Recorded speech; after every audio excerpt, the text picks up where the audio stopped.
My friends, let us begin where most hearts tremble, in that ancient aching question, why must we suffer? If God is good, if He is love, why then this world that groans with grief? Why the tears that stain both saint and sinner alike? It is the cry that rises from hospital beds and battlefields, from empty chairs and unanswered prayers. It is the cry that asks, not with reason but with pain, where is God when it hurts? Now, let us not approach this question with cold philosophy, as though pain were a mere equation to be solved. Pain is not a riddle for the intellect, it is a mystery for the soul, and every soul, if it is honest, must walk through it. You see, when we speak of a good God, we must also speak of a real one, not the comfortable deity of our imagination, but the living and holy God whose love is not sentimental softness, but fierce, consuming fire. The love of God is not the indulgent kindness that wishes only to keep us happy. It is the purifying love that wills us to be holy. We wish, perhaps, for a God who would simply soothe us, shield us, and spare us. But what if His purpose is not to pamper but to perfect? What if His goodness demands that He wound only to heal? Pain, you see, is God's megaphone. It is His shout to a world that will not listen. When all is well, we whisper that we are self-sufficient. But when suffering strikes, we discover, perhaps for the first time, that we are creatures, not creators, that we are not the masters, but the made. We may call this world a cruel one, but look closer.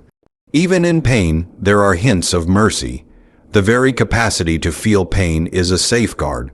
It warns, it teaches, it draws us back from the brink of ruin. A hand on the flame learns to withdraw before it is destroyed.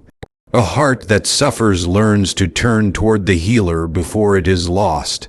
Yet some will say, could not God have made a world without pain? Perhaps He could, but could He have made free creatures, truly free, without allowing the possibility of hurt?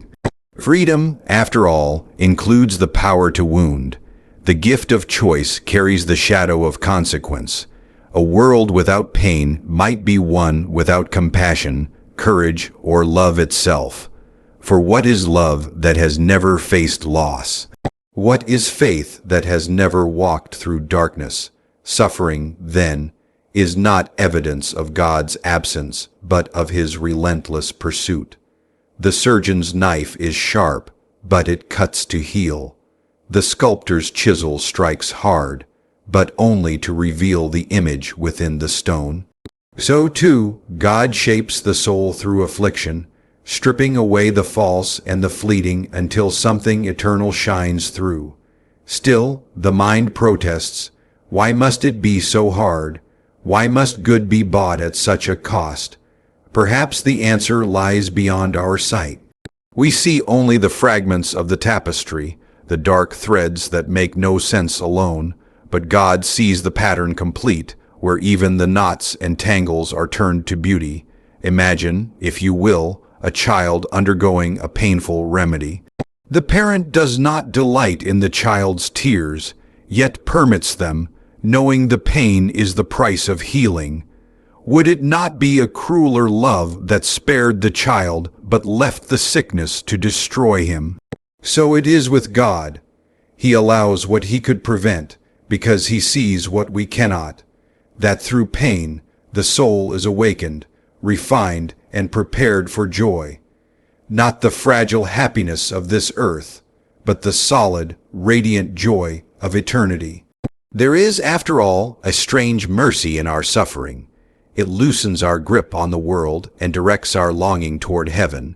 We are not meant to find our rest here. Every disappointment, every wound, every loss whispers this truth. You were made for more. We may not understand every sorrow, but we can trust the heart of the one who allows it. For He Himself did not stand apart from pain. He entered it. The cross is God's own answer to the problem of pain, not an explanation, but an experience. The hands that shaped the stars were pierced. The mouth that spoke creation cried out in agony, and in that cry the meaning of every human pain was forever changed. So when you suffer, do not imagine that God is far away. He is closer than your breath, nearer than your tears. He does not merely watch your pain, he shares it. And from the ruins of your sorrow, he will raise something immortal. One day, all wounds will be healed, all tears wiped away, all wrongs made right. But until that day, pain remains both a mystery and a mercy, a reminder that we are not home yet. For the problem of pain is not only the question of why we suffer, it is also the question of what God can make of us through that suffering. And perhaps, when the final chapter is written, we shall see that what we once called unbearable was in fact the hand of love itself, severe but kind. And then, in that hour, we will understand not merely with the mind but with the heart that every tear was counted, every ache redeemed, and every sorrow turned to song. Until then, we endure, not as victims of pain, but as its students, being shaped, refined, and made ready for the joy that will have no end. There is a question that every human heart at some point must face, a question whispered in hospital rooms, cried in lonely nights, and buried deep within the aching heart. If God is good, why do we suffer? It is a question as old as humanity and as fresh as the tears on your pillow. We look at a world that bleeds, at lives cut short, dreams crushed, hearts broken, and we ask, if God loves us, why does he allow this? Let us not dismiss that question lightly. It is not a problem of intellect alone. It is the cry of a wounded soul. Yet if we dare to look closer, if we listen not only to our pain, but to what pain itself might be saying, we may discover that hidden beneath its sting lies something sacred. Pain, you see, is not God's absence, but often his voice. It is his megaphone to awaken a sleeping soul. When life runs smooth, when comfort wraps us like a warm blanket, we drift easily into the illusion that we are self-sufficient. We forget the one who gave us breath, but let pain strike, let loss come, or illness, or betrayal, and suddenly the eternal breaks through the temporary. We begin to ask, to seek, to knock. Pain reawakens the soul to its true hunger, not for ease, but for God himself. We must understand something about divine love. It is not a pampering love, but a purifying one. The love of God is not the kind that indulges our desires. It is the kind that transforms our hearts. A father who truly loves his child will not spare him all discipline. A surgeon who truly cares will not hesitate to cut if that wound is the only way to heal. And so God, whose goal is not our comfort but our character, allows the refining fire of pain, not because he enjoys our suffering, but because he desires our holiness. Pain is a teacher, severe but honest. It strips away our pride, our illusions, and our idols. When all is taken from us, we finally see what cannot be taken, our need for God, our hope in eternity. It is often in the silence after sorrow that faith speaks its strongest word. Some would say, could not God have made a world without pain? Perhaps he could. But could he have made free creatures without the possibility of suffering? Freedom, real freedom, includes the power to choose love, and love always risks pain. You cannot have the beauty of love without the possibility of heartbreak. A world without pain might be one without compassion, without courage, without sacrifice. And what would humanity be then? Mere puppets, never learning to love or to grow. Pain, then, is the price of freedom, and freedom is the condition of love. The world God made is one in which love is possible, and therefore pain inevitable. But even here, God does not abandon us to meaninglessness. He weaves purpose through every thread of suffering. Think of the sculptor at his work. The chisel strikes hard, and each blow seems cruel to the marble, yet with every strike a form begins to appear, beauty hidden within stone. The marble does not understand the blows, but the sculptor does. And when the work is finished, the statue itself bears witness. The pain was never wasted. So it is with us. The blows of life carve us into something more like the image of God. What seems like destruction is, in truth, creation. What feels like loss may be love in disguise. Pain also reveals what kind of God we serve. He is not a distant deity watching coldly from heaven while his children suffer. No, he entered into our pain himself. The cross stands as the greatest answer to the problem of pain. There, in the body of Christ, God himself felt the nails, the thirst, the loneliness, the betrayal. The Maker of the world took on flesh and agony. The question, "Where is God when I suffer?" meets its answer in that wounded figure. He is there, hanging beside you. The cross does not remove our pain, but it transforms it. It shows us that suffering can be sacred, that loss can lead to life. The very thing that looked like defeat became the doorway to salvation. If God could turn the world's worst pain into its greatest good, can we not trust him with our own lesser sorrows? Pain also reminds us that this world is not our home. Every ache, every disappointment, every longing points beyond itself. They are not just punishments but signals, signs that we were made for more than this passing life.